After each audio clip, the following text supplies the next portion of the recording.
And right there, the pain of losing that child with the blood still on her body, she put her finger in the blood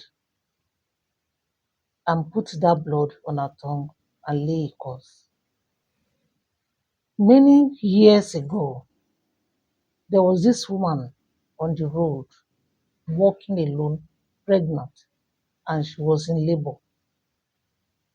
She was going on the road trying to get help, and nobody was around to help her. And this woman continued to walk. She doesn't even know where she was going until just before dawn, a person came around to help her and get her to the hospital. When she gets to the hospital, they discovered that it was too late for the baby. The baby has already died inside her. She delivered a dead baby. And right there, the pain of losing that child with the blood still on her body, she put her finger in the blood and put that blood on her tongue and lay a curse. This story that I want to tell you today is a story, is a true life story that happened to somebody that came uh, that came to meet me for counseling. This woman came to meet me, and she had this problem of she had been looking for a child for 18 years, no child, and then they have done everything they could do. They have done fasting, they have done praying, they've gone to the hospital, they have done tests, they have done everything. Now, according to her, she has done IVF. As at then, she has done IVF 5 times, and nothing was working for her. So I met her because of some dreams that she was having, and she came to see me concerning those dreams. And so when she told me her story and everything that she has done, I told her, now we are going to stop. Stop everything, the prayers. Now we are going to change the kind of prayers that you are praying. Now we are going to, you know, do everything differently from what you have been doing before. And I told her, you know what you do now? We are going to do what we call prayer of inquiry. You are going to now start praying, not for the baby, not for pregnancy, not for anything, just, oh God, open my eyes to see what is causing this. Where is this thing coming from? I want to see the root. I want to know the root of this problem. And then she agreed and she went away and she started that prayer and the things started happening. Now, one of the biggest dreams she had during that period is that she saw her husband and she saw herself that she has given birth to a baby. And then her husband in that dream was strangling that baby, put his hand on the baby's neck and was pressing it. And then she woke up. Mhm. I knew the meaning of that dream. So I told her, go to your husband and ask him some questions. One thing you should know is that, let me just give you this tip. At the moment something happens, you have a dream. At the moment you have a dream, think, what am I praying for at this time? What am I seeking for? What is that thing that is happening? At that time I'm having this dream. God always speaks concerning what is going on around you at the time you are having this dream, the dream. So I knew because of the kind of prayers she was praying at the time she had this dream, I knew that dream was an answer to the prayers. So I told her, go to your husband. Your husband knows something that is not telling you. So she went to the man, and the man denied, there's nothing, I don't know anything. And then she came back to tell me that the husband does not know anything. I told her, okay, Now continue that prayer. So not long after, like I think maybe like 10 days after that day, she came in contact with somebody, a distant relation to the man in the man's side. That woman called this woman that is praying and said, I want to tell you something. I'm sorry for you because of all this thing that you have been going through, but I want to tell you something that you don't know. Now, she now told him this story about the husband. This is the story. This husband, when he was young, he went to the village. He stays in Lagos. He went to the village. When he got to the village to visit his parents, he saw a very young girl, very small girl there. And one thing led to another. He impregnated the girl in the village. He came back to Lagos. Then, when the pregnancy was discovered by the parents of the girl, they were angry, like so. But everything has to be paused, like until she give birth to the baby before anything. Maybe even if the guy wants to marry the girl, they have to talk about it after the delivery.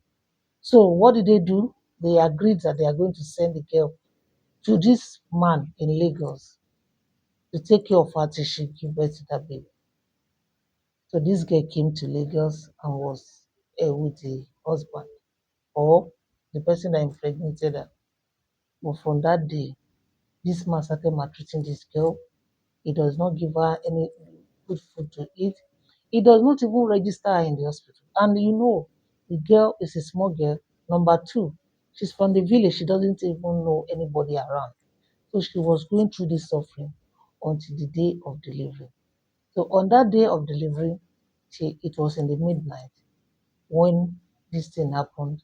And then this man took this woman in the guise of taking her to the hospital. But because knowing that he has not registered her in the hospital or anything, I don't know what was in his mind or why he did what he did, he got to the road and just left her on the road and went away and went back home and left this girl. This girl is from the village. He doesn't know anybody around. He doesn't know her way around. And it was midnight. And then she was going on the road alone. So it was why she was struggling and struggling and struggling until before dawn, somebody came around and helped her and get her to the hospital, and then she lost the baby. Now, I mentioned before that she dipped her finger in the blood and laid a curse. What is the curse that she laid? She said that this man that did this to her will never in his life experience the joy of being a father. Never. He will not. He will not see it. It will never happen to him. That is the course that the girl laid. And then when she went back to the village, she confided in somebody. And then the village, the person she confided in told another person, told another person. That was how this thing got to this person that is now revealing the secret to this woman.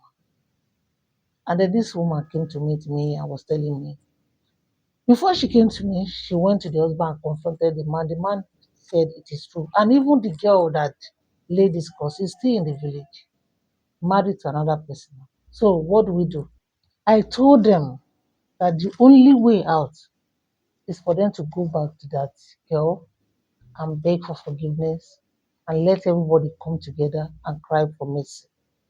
But first, they have to go to that girl to beg for forgiveness. And I will tell you why. You see, when it comes to blood, God respects anything that is connected to blood. Any covenant that is made with blood is binding.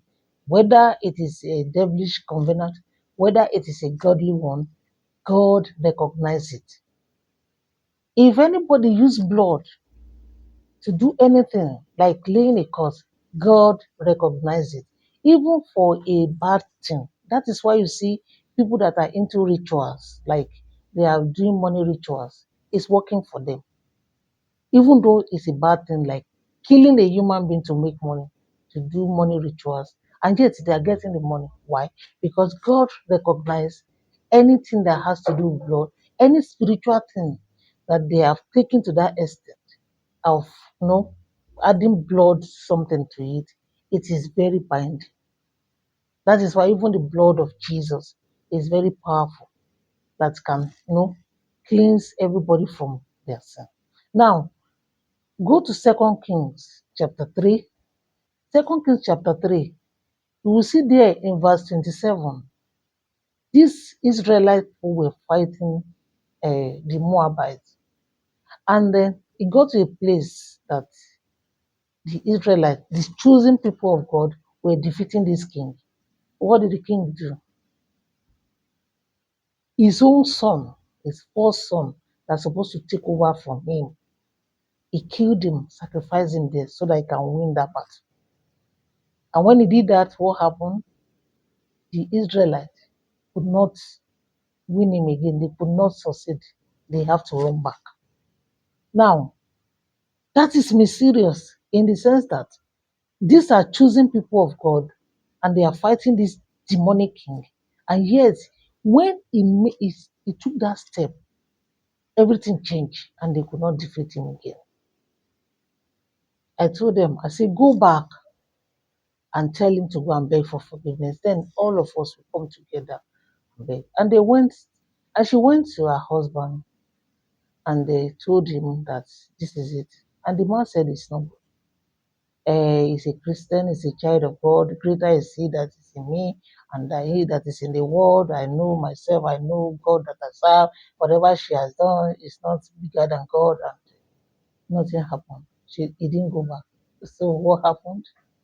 This woman, after begging for a long time, she took a decision and then she left the man. When she left the man, she got married later to somebody else. And today she have three children, three for the new person that she have. And this man, till today, is still barren. He has not been able to. He has gotten like how many women that has come to his house and they will come together and they will divorce and they will come and on it goes today. Why am I telling you? This is a true life story for you to know that be careful the step you take when you are young or when you are in any position because those things that you can do now can come back to haunt you later in future if you are not careful. Don't take the wrong step and don't offend who you are not supposed to offend. Most importantly, why am I teaching this? Is because of this prayer of inquiry. Many people that knows me know that I always refer them to these prayers. I always tell them about it because it works. If you are praying for something that you have done everything you are supposed to do, you have fasted, you have prayed, you have done everything, and it's not working, go and try this prayer. Stop everything you are doing.